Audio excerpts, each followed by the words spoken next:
ಮೈಸೂರಿನಲ್ಲಿ ಡ್ರಗ್ಸ್ ತಯಾರಿಕಾ ಘಟಕ ಪತ್ತೆಯಾದಂತಹ ಹಿನ್ನೆಲೆಯಲ್ಲಿ ಪ್ರಕರಣವನ್ನ ಗಂಭೀರವಾಗಿ ಪರಿಗಣಿಸಿದ ಮೈಸೂರಿನ ಪೊಲೀಸರು ನಿನ್ನೆ ಮೈಸೂರು ನಗರದಾದ್ಯಂತ ದಿಢೀರ್ ಕಾರ್ಯಾಚರಣೆ ಮಾಡಿದ್ದಾರೆ. ಮೈಸೂರಿನಲ್ಲಿ ಡ್ರಗ್ಸ್ ತಯಾರಿಕಾ ಘಟಕ ಪತ್ತೆಯಾದ ಹಿನ್ನೆಲೆಯಲ್ಲಿ ಮೈಸೂರು ಪೊಲೀಸರು ಸಿಕ್ಕಾಪಟ್ಟೆ ಅಲರ್ಟ್ ಆಗಿಬಿಟ್ಟಿದ್ದಾರೆ. ಈಗ ನಿನ್ನೆ ಮೈಸೂರು ನಗರದಾದ್ಯಂತ ದಿಢೀರ್ ಕಾರ್ಯಾಚರಣೆಯನ್ನ ಮಾಡಿರೋದು.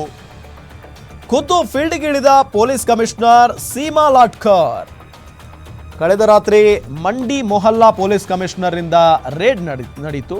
26 ಜನ ಗಾಂಜಾ ಸೇವಿಸಿದವರು ಇದೀಗ ಪತ್ತೆಯಾಗಿದ್ದಾರೆ.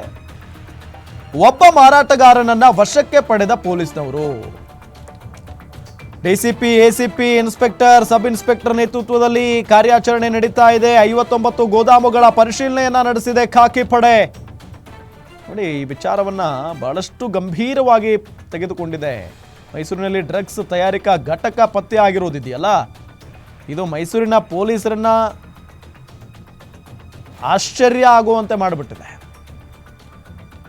ಮತ್ತೆ ಬಹಳಷ್ಟು ಅನುಮಾನಗಳು ಕೂಡ ಇದಾವಿಲ್ಲಿ. ಇಲ್ಲಿ ಪೊಲೀಸರವರಿಗೆ, ಸ್ಥಳೀಯ ಪೊಲೀಸ್ನವ್ರಿಗೆ ಗೊತ್ತಿಲ್ಲದೆ ಇದೆಲ್ಲ ಆಗಕ್ಕೆ ಸಾಧ್ಯನಾ?